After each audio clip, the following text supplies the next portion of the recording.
All right. So, hello and welcome to the Wikibrands Collective webcast. This is the Reinvention series. And my name is Doyle Buehler, and we are an on-demand collective of professional transformation talent that is rocking the boat on the wave of disruption. And in our fourth episode of Reinvent, we tackle the ideas behind the future of work. And I know this might be a long topic, but we're going to hopefully get some highlights and some good insights as well. So I'm delighted to be joined by our guests. I've got Simon Mhanna, innovation designer from The Moment in Toronto. I've got Mia Kleregård, speaker and CEO, Futurist from all the way from Stockholm, Sweden. And then I have Sean Moffitt, the managing director and co-moderator, co-host of Wikibrands here in Toronto. And my name's Doyle Buehler, and I'm the CEO of Digital, CEO of Department.Digital. And so let's meet our guests. So we've got Simon. Quickly tell us a little bit about yourself. Good morning, Doyle. I'm Simon Mhanna. As you mentioned, I'm an innovation designer at The Moment, and The Moment is an innovation design studio based in Toronto. We work with organizations to basically set them up to become better organizations for the people they serve and to be kind of future ready in many ways.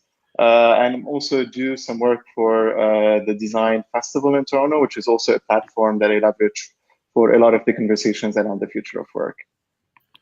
Fantastic. And Mia, welcome. Thank you.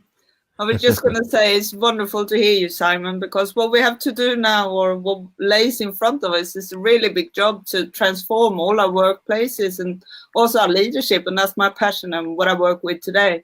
I do speak a lot on the topics to actually the transformation that we're actually in the middle of. It's not that it's coming, we're in it. And the importance of a bold leadership, but also the respect of what we've been through and where we are today, because it's a lot of people we have to care about on our journey coming ahead. So that's my passion, and that's what I work with, both on stage and in organizations. Fantastic. Good to hear. And Sean? Yeah, I love what we're talking about today. We've decided to make this almost like a series of 5 things, because I think sometimes we had a webcast 2 weeks ago where we talked about culture and work, and it felt very squishy, right? If you can't, boil it down to like, what is the atom here that's working? Sometimes people resist it or feel like they can't do anything on it. I know we've got a smart panel today, so I'm very excited. I know my consultancy, Wikibrands, actually focuses on transformation. And as much as we can have great technology and great leadership, culture is where it really either starts or stops. So I'm curious to learn, unlearn, and relearn some of the things I should be knowing about the future of work. Fantastic. Yeah, and we have an amazing panel that we're going to hopefully feel a lot smarter too, or I think I'm going to feel a lot smarter afterwards. So looking forward to it. So let's get started. What are some of the, major disruptions and opportunities for, what we call the future of work? Should I start? I could just jump right into it. I think that we're standing from the biggest opportunity of humanity ever in our life, actually. We are really soon going to be able to just do what we're actually made to do. We are going to be creative. We are going to work with our innovative minds and the creativity.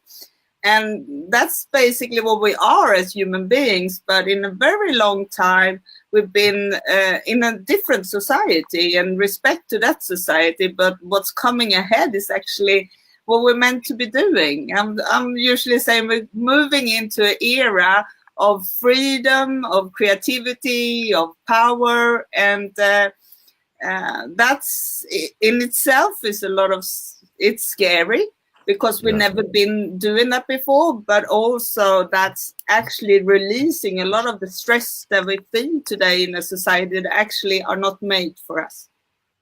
And what's getting in the way? Do you see anything getting in the way of the future? I usually say what's in the way is us people. And that's also what you say in the beginning, because that we're standing from is a big culture shift. And when we're going to change things, the biggest threat is actually ourselves. Okay, excellent.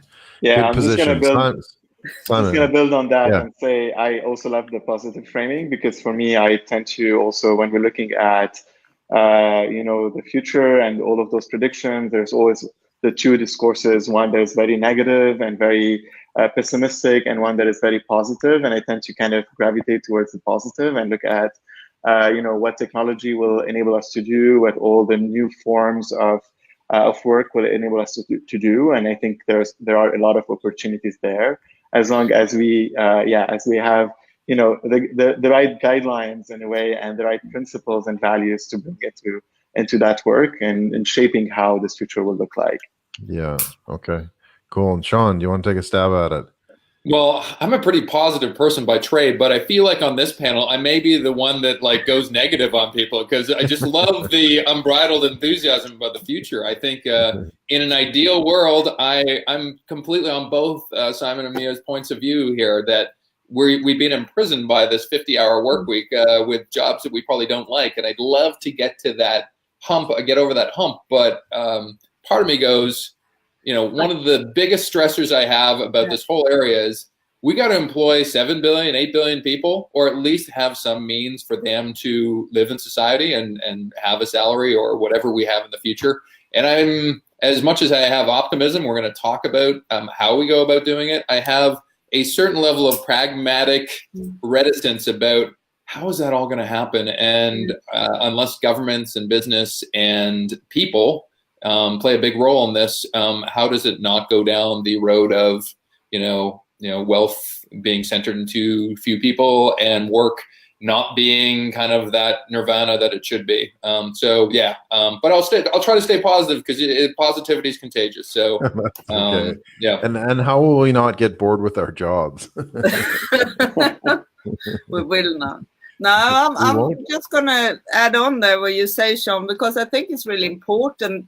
We have the shift we're going into now, or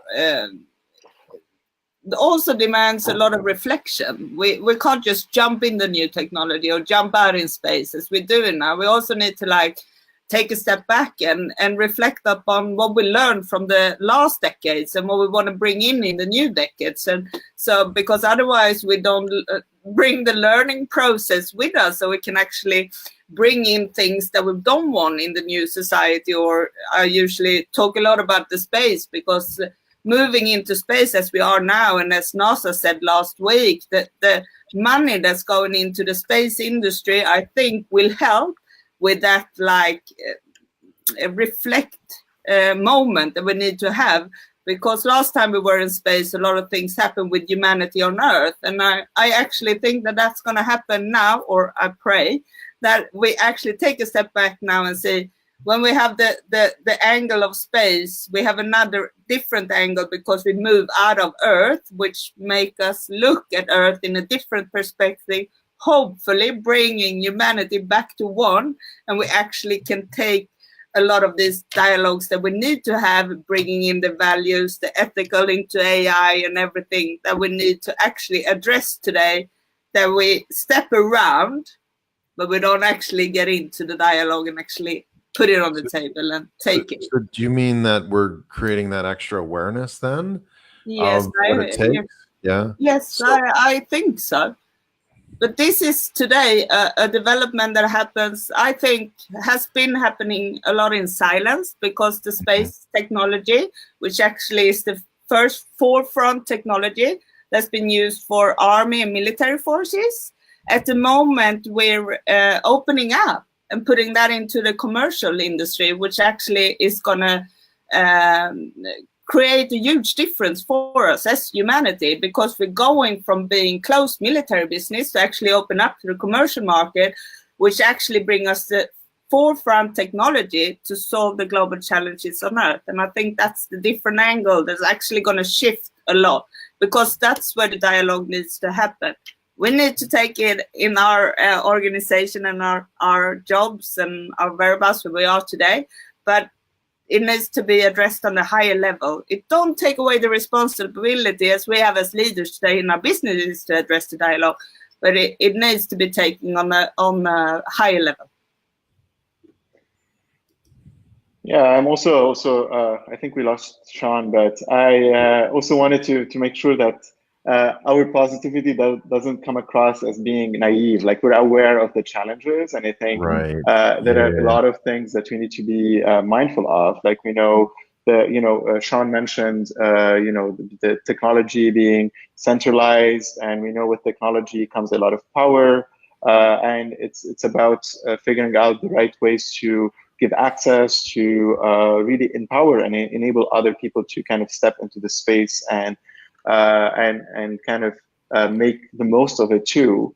Those are like really key challenges, and we have a lot to do to get there. But I think at least what I was trying to say is that if we engage with this with fear and with a lot of uncertainty, I think we'll be like missing the opportunity of having the right conversations. And I feel like there is a lot of focus in the media, a lot of focus in our daily conversations about the negative aspects of all of these disruptors. And I think with that, it becomes really difficult to like really overcome the emotional aspect of those conversations, to think about it in a more productive and a more useful way. Yeah. But what did you say was the biggest challenge then, Simon? I see for me like the challenge is really about building the level of skill and knowledge, and really just like enabling people to access the technology. So one of the things that I'm really interested in and I'm looking at recently is, once AI, for example, one of those technologies are in the workplace, how do we enable people to engage and work with this new technology?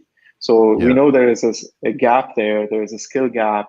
And by migrating or moving those innovations and those technologies from the lab, where it's all about, where engineers and technologists were engaging with those tools, now we have the challenge of like, how do workers engage with this technology, and how do we enable them to work together? So it's great to have to think about the potential of machine learning and all of that. But if that exchange, if that interaction is not built to serve both sides, then we know that the technology will probably grow and have more power on the expense of the workers. And this is where there are certain risks, and I feel that most of the challenges and a lot of the work that the organizations, but also technologists, have to do to enable that kind of balanced relationship between the workers and the AI. Okay, but are we making an assumption that the technology is integrated or has to be integrated into every single job out there? Like, there's going to be pockets where the future of the job probably won't change much, with or without technology. Is that correct? Or AI will change our society as much as electricity has done. So AI and the automatization. Well, that's pretty profound. Yeah, that's profound. So everything that we know as we know today will shift or is shifting. And I just gonna agree with what Simon says, because I think the importance, or the most important, as we as leaders in our companies or in organization has to do now, is analyze the gap of knowledge that we actually have in our organizations, and to look in ways and how we're going to fill that gap, because especially our generation that's sitting here has a lot to relearn, and we need to re-educate, and we need to unlearn things that are not true in the future. And I think if we're looking at challenges, I think us are the biggest challenge, because we have been programmed to do what we're doing today. The youth or our kids coming now, they're programmed into this world. It's us here that's going to actually unlearn a lot of stuff that we basically are in our memory and our physical minds are just the way we're doing things. I think that's a big challenge for us. Yeah, no, for sure. So when do you think that we're going to actually see that sort of shift then, where it's predominantly technology, or the culture shift, or the job shift, or however you might define it? Like, when are we going to see that?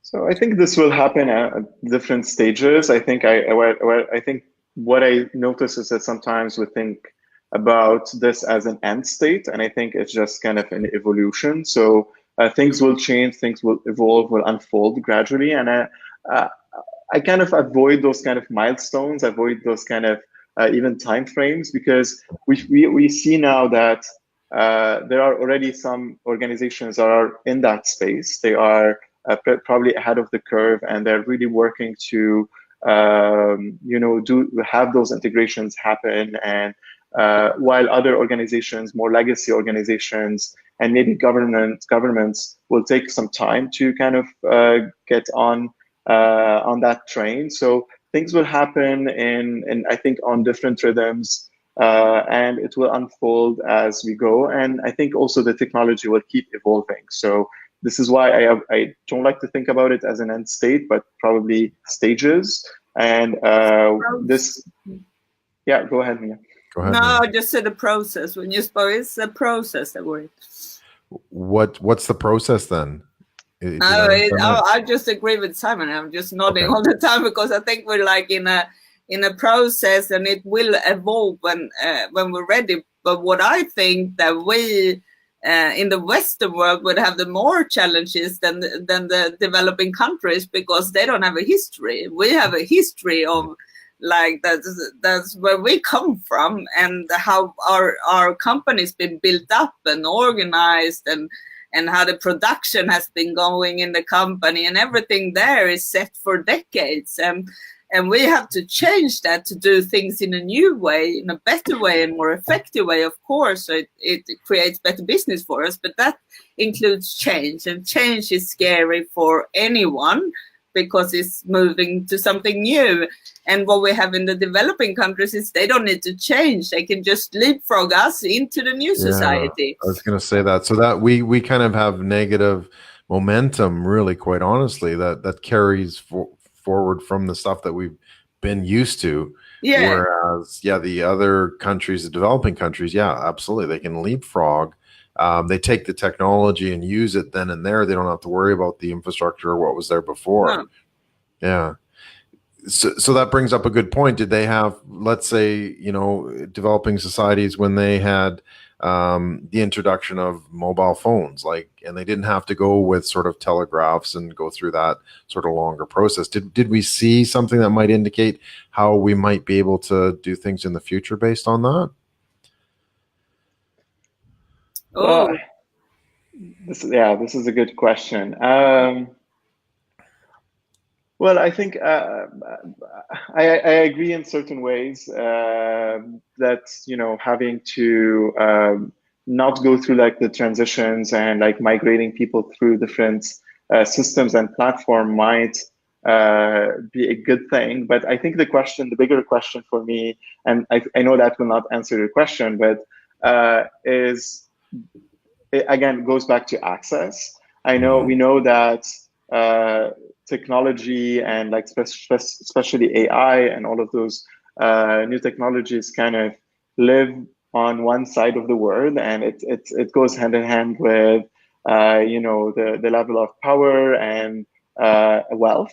And I'm just kind of here questioning if that's going to unless we're running experiments in other places in the world, I don't know how much access those countries will have to that technology. And I think the fear that it would have is as we move forward into this space, if we are not enabling those people to come along, if this is going to create a split really in the world. And as much as we, like, I know that we focus a lot on technology as one of the drivers of all of those changes, but globalization is also one of those other drivers. And I'm interested to see how this is going to actually enable that, or it's going to break globalizations the way we understand it and we know the way we know it today. So I know that doesn't answer your question, but it's also something that I think is important for me to flag, because it is one of the things that going back to the ethics and principles and values that I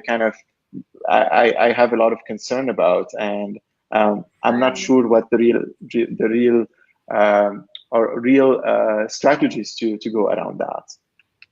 I don't think we really have, like, it's so hard when we come to these issues that actually involve everyone, because we actually don't have like the structure to address the questions. because today we're formed in the countries, and we have the UN and we have EU, but we don't have like a forum for the whole world in that aspect that we need to address this question that Simon addresses now.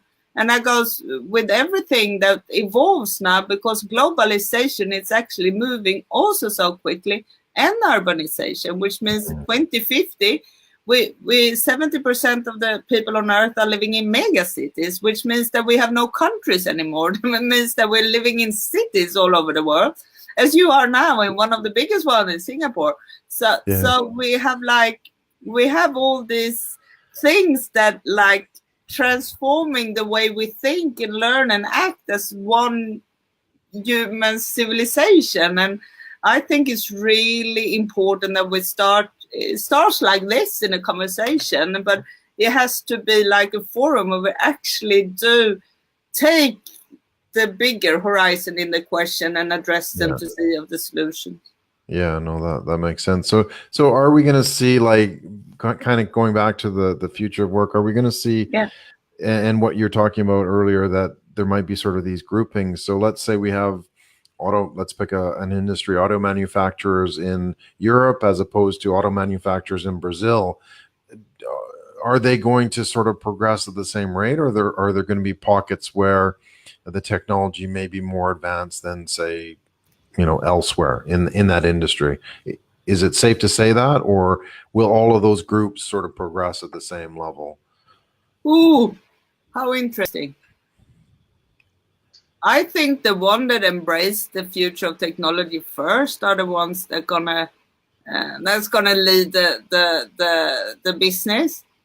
It's not so much where you are today in but this is just my personal opinion out of the question now. Yeah. I don't think it's where you are at today that's actually are where you're getting to in the future. The biggest gain you can make is actually taking the decision now to embrace the future of technology, like embracing the automatization and the AI, machine learning, deep learning, to actually embrace it into your organization, because the difference in leverage is so high. So it's actually the one that embraces it the first that actually brings their organization together with the people, out of the respect for the people working in the organization now, to look at the demands of changing both the organization, the leadership, and the employment are actually going to be the ones that lead the companies that actually are really successful in the future. Combine that with a sustainability focus, then you have a winning company. Yeah, maybe also to kind of weigh in on this question. I think there is a race for power, for sure, and I think these dynamics we've observed throughout the history as people who can put their hands on the new technologies, on the new inventions first, have an advantage on others, and I don't think this is going to change. But I think, or at least maybe like another framing of looking at this is that if we take this positive, if we put on the positive lens, and we we try to see the level of wealth that technology can bring us as humanity in general, and thinking about how we can redistribute that wealth in a way that enables everyone to have a good life and have and be in a place where well-being is a kind of a currency that we all want to kind of exchange. I think this is where things become a bit more interesting, and I think to me, as a point at the beginning, this is where like the potential of this future that we are going into. Now, are we ready to have those conversations? Are we in a place where we have that certainty and confidence to engage with it without those the animal instinct that kicks in? I don't know, and I think again this is the area that we need to keep talking about, and we need to really challenge. And this is where I think governments and bigger structures have to play a more systemic role in in holding people accountable. And we know anyway, like when it comes to like government and policies, it's all about redistribution, right? So we are at a point there where governments are not playing a big role in those conversations, because they are driven by specific organizations and it is very centralized. But as this becomes mainstream, as we start to see the impact and what potential is out there, I think institutions like governments, or whatever the future of government will look like, will play a role in redistributing that wealth. And I think what we're also interested in for me, and going back to the leadership conversations that Mia is interested in, I think we need to be able to hold our leaders accountable and to really emphasize the importance of the ethics and values, and really invite them to tap into their humanity and think about not only what's good for them, but also what's good for other people. I think that's the future that you just described, Simon. I love that description. Thank you. Because I think it's actually really where we're going. We will have a path that goes like this, coming that way, but we're on our move, and we have a lot of lessons learned, and we have to learn a lot of lessons during that path that we're going to walk on. The most important is that we have leaders in the front that actually points out the direction at the moment, and actually takes a stand and say, I raise my hands, I'm going to take responsibility, and I'm going to lead my company or my team or my country even on that path, and it's based on the values of humanity. And I think we're seeing a movement slowly getting there. Yeah. So do you think we'll see like a shift in the leadership style as well once this comes into play, or will it be just, status quo leaders today will be the leaders of tomorrow, or is there sort of a shift in leadership as well that needs to happen along with this? We will see a shift in leadership that actually happening at the moment. We see a lot of leaders stepping forward today that actually their only main concern is the well-being in other people and in their countries or the companies, and actually are based out of love and respect. And we see that in a lot of places today, both in business and in organizations and in politics. And they're the pioneers at this moment. But as we know, pioneers are followed by other pioneers. And then in the end, you have a movement. And I think that is the movement. I think we're going to have to wait a little bit for the tipping point. That won't come so quickly as we actually need it to happen for the sake of people. What is that movement, Mia? What exactly are you meaning? In consciousness, I would say. Okay. That movement when we actually are we're actually acting in the well-being of others. Okay.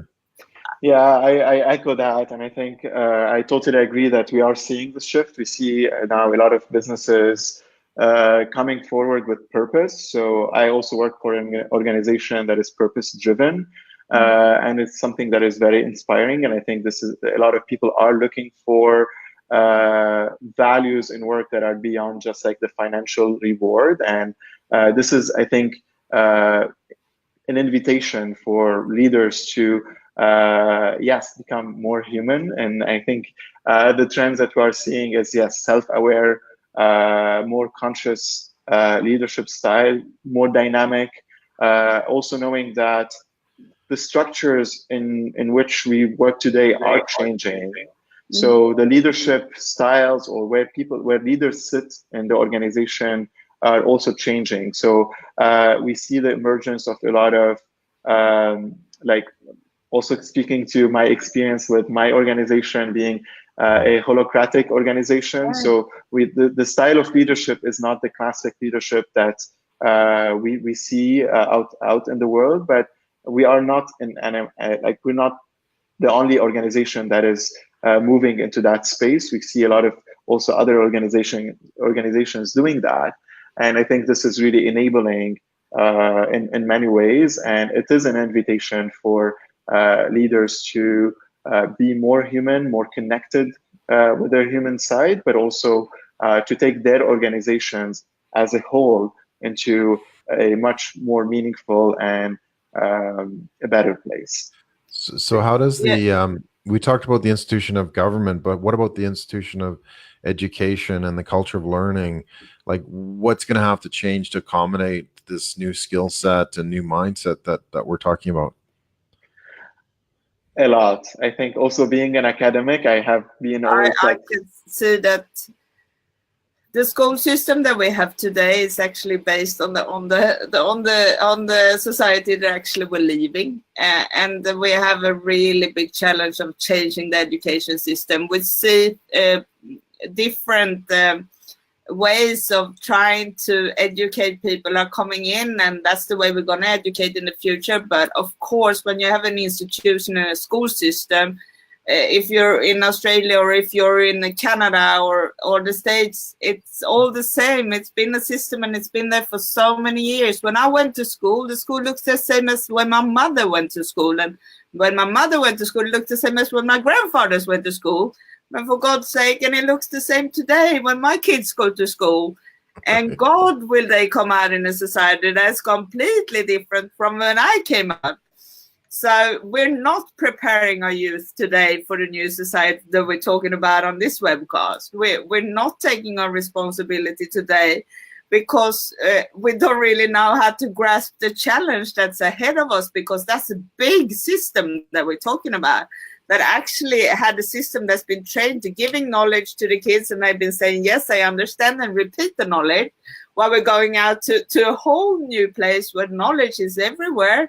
The thing you need to train is your critical thinking, your way of like social interaction and all of them places, and your creativity. That's going to be like things that we look for in the future when the robots and the AI is doing all of that work that we train for in school now. So they're going to work with a whole different branch, and the new work areas, they don't even exist on the agenda of the school system. And that's respect, because that's how it's been. And I think we have a really big challenge, because that's like taking on an elephant. And we know that's not so easy. No, it's not. How do you eat an elephant? Yeah, bit by bit. Yeah. And Simon, you had some thoughts as well on the education role as well. Yeah, for sure. Yes. Also being an academic, I've also had a lot of frustrations with how we teach and we prepare students to come into the workplace. And I think for me, I'm really excited to see that this is going to change. I think we are at a place where the educational systems don't have a choice, and they are kind of forced to adapt and change at a much faster pace than they are set to. So I think it's creating a good disruption in that space. And also, I think what is interesting or what is emerging is how the workplace and the role of organizations and also the educational path and how it's also evolving in a way, and how also the educational system will integrate into that, because education doesn't happen up front anymore. We know that we are starting to teach for things that will probably be relevant on a very short term, but we don't know how things will evolve from there. So I think the model in which we learn is going to change. And the gap that we've experienced between the educational institution and the workplace is going to close gradually to make the pathways in and out of the jobs more smooth for people. So I'm really excited to see how this is going to unfold and how organizations and educational institutions would collaborate to make that happen, because also we know and we've started to observe this in many ways, is that it's all about transition. So we're going to keep on changing jobs, and we're going to keep on needing new skills. And as new technologies and new trends kind of come into that space, the needs for employers, workers, all of these will change, and therefore we need to be able to respond to that. So I'm also excited to see how this is going to unfold. And I think it's going to look something very different than the way we know it today. Yes. Yeah, fantastic. And I'm excited to see Sean back. I feel like Hi, Sean. I feel like the guy that does a cameo in a movie and he just like is only in certain scenes and really not providing a lot of value. So it sounded really great Sean? though, what I heard. So yeah, no, it was absolutely the best conversation that we've ever had, Sean. So that probably says something. Yeah. Yeah, but I was just gonna add to like what Simon said, because I think what we need to understand or accept, I would say, not understand, that we need to accept is actually lifelong learning. It's the only thing that we're gonna go into, because knowledge will be so shortly lived in the society that's actually going exponential.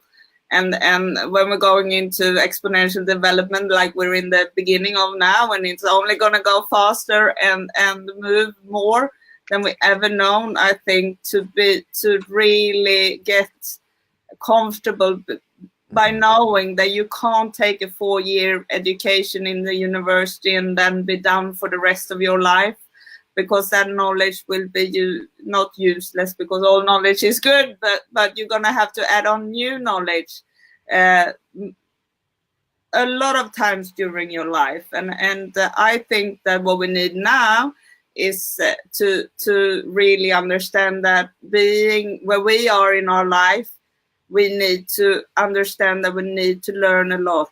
We need to learn and be curious to learn what's happening now, to be able to stay in work life for about 20, 30 years, whatever we have in front of us. And we have a lot to learn now. And there is no one that's going to come and tell you that you need to learn this. You need to understand AI. You need to understand the future of technology, because if you're going to work where you are today or hold a leadership in that era, in that arena, you actually need to know what effects that brings on your job today. And that's your own responsibility. That's no one else's responsibility. And I think that's a key point here. We all have to be accountable for that was what you said, the future included. So just sort of to wrap up then, like what, any final thoughts in terms of that shift, or what businesses should do, to help with this shift? Like, what do you think? You want to go first, Simon? Sean. I think for you catch me fresh.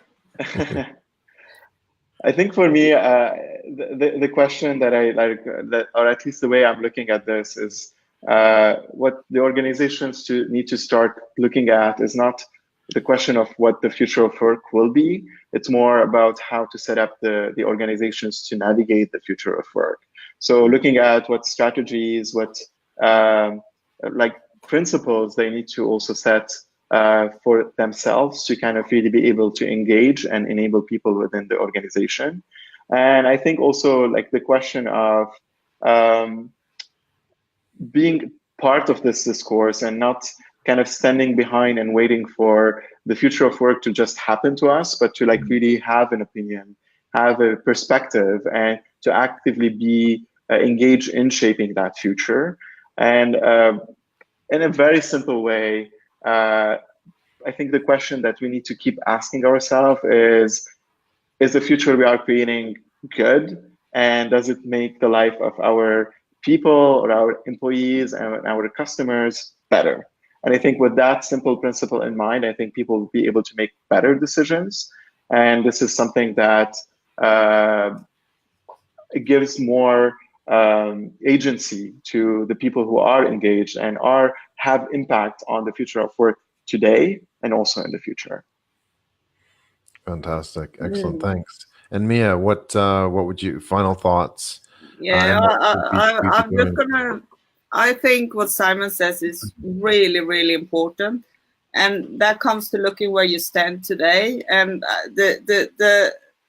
the one thing I have to like give as an advice or to summarize it is to actually look at yourself where you are today, Because as you said, leaders should be accountable, but also you should be accountable. We are all leaders at this moment of time in the world. We all need to raise our knowledge base in everything that's happening around us, in sustainability, in the future of technology. And we need to be curious enough to get a grip around what this will mean for the future of work and the future of life, because everything is changing at the moment. There is no one that's going to come and tell you you need to do this or you need to do that. You actually have to take your own responsibility. And I think that's really important for the future, for all of us, because that's when we take responsibility, and that goes for everyone, everywhere, in every position that we are. We need to take our human responsibility, and that has to be happening now. Yeah, we have to take it seriously too. Yes. But we can have some fun along the way. Yeah, we have. It's going to be a lovely future there. It's just that we need to think before we move. Yeah, no, absolutely. And Sean, I don't want to put you on the spot, but do you have any sort of final thoughts or anything you want to add? I love what I didn't catch all of it, but I love where the conversation's gone. I love that last point on personal accountability too, right? Like, culture isn't that thing that happens over there. The future of your work isn't that thing that another department runs. I love the idea that, we're all in charge. And I think I had two things. One was just learning, relearning, unlearning. Like, hopefully educators will imbue the understanding of how to actually look at a problem or look at a potential solution in a different way, because I think that's really going to be their value, as opposed to any kind of like tactical kind of, here's how to do things, right? And I think if you're not interested in change in the future, you're probably not going to like the future that much. And so how do you go about knowing that your world's going to change like every week, every month, every year? So I think, similar to how we have so many different business models now, that business goes, wow, we could service the business through subscription or through kind of a blockchain related type of thing or whatever. I think you're going to have the same thing with employee experience and structures, right? You're going to have a ton of different businesses doing a ton of different things in a ton of different ways. So yeah, I missed most of it, but I love the fact we've talked about it. Hopefully we'll do a sequel on this one, because I feel like I feel this individual selfish need to have this discussion again. Well, that's okay. Yeah, you brought some good thoughts to it, Sean. So you got up to speed pretty quickly. So thank you. Awesome. Mia, how can people get in touch with you? Is there a through social media? Yeah. Social media? Okay. Social media. I'm on LinkedIn, and I have my own webpage if people want to get in contact with me. I love to speak on the topic. I love to be of inspiration, but also spread the knowledge about the future, because I would say, what can I do right now is also to gain knowledge. And if I can help and contribute to anyone's journey, I'll be happy to. I'll be happy and honored. And Mia's working on some kind of clandestine new thing. So I'm presuming whatever she'll say now, it will be revealed in a few weeks' time that you're hatching something new. That's all I know as well. So that's true. Okay. All right. And Simon, how do we get in touch with you? Similar, yeah. LinkedIn would be probably the best platform for this. Also, like any other social media platforms would be great. And also because I tend to write a lot about the topic. So if people are interested in joining the Moment newsletter, I think this is also a good channel to get at least to get some responses on at least my thoughts and my take on the future of work. And we also host a lot of events. So just get in touch, and I'm happy also to chat about it and engage people in conversations too. Perfect. Thank you so much. All right. And thanks for everybody for watching and listening to the Wikibrands Collective. This was the Reinvention series. Go to wiki-brands.com/webcast for more episodes like this on some of our other amazing think tank discussions. Thanks to our guest, Simon Mhanna, Mia Kleregård, Sean Moffitt, of course, and I'm your host, Doyle Buehler.